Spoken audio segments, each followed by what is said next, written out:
Duar shtrëngime e përqafime për të pranishmit nga kandidati i lëvizjes vetëvendosje Hajrullah Qeko.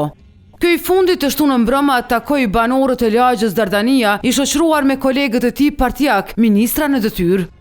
Por shefi i tij në parti e qeveri, Albin Kurti, erdhi gati 30 minuta me vonesë.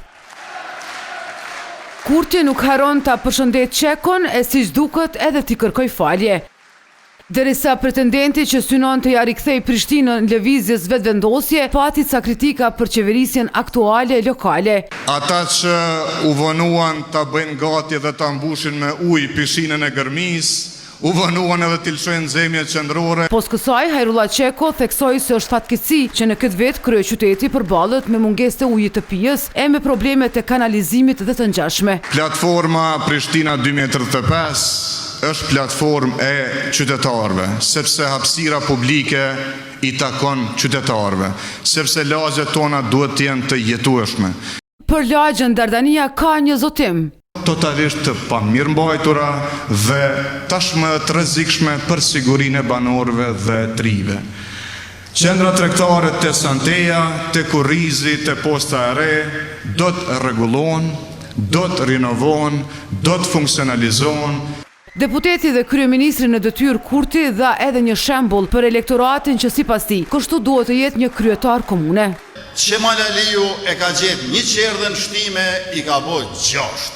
Shpejtin Bulliqi në Llap në Podujev e ka gjetë një qerdhe, i ka bo 9, tash pe i premton edhe 14. Për vizitën në lagjën Dardania ka shkuar edhe kryetari aktual dhe kandidati nga LDK, Përparim Rama. Ai ka ndarë momente edhe nga takimi me banorët e lagjës Kolovica.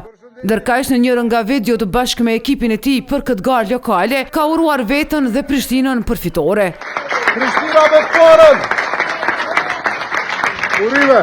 Në qendër të qytetit jo, por në disa fshatra larg kësaj, realizoi takime edhe kandidati për kryetar të Prishtinës, Urani Ismaili, si në Vranidol dhe Llukar.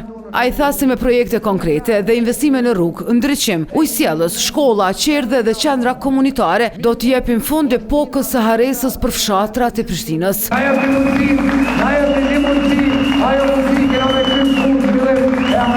Mirë po Ismaili, një pjesë të kohës së tij ja ka dedikuar edhe një komuniteti interesant që kanë pasion motociklizmin. Pas një pistë të motoristave, po jo në këtë rast vetëm të motoristave, po edhe garuzëve të kerreve. Por edhe me një rregullore të veçantë që këto zhurma të mos shndrohen në shqetësim për të tjerët, siç ndodh rëndom në kryeqytet.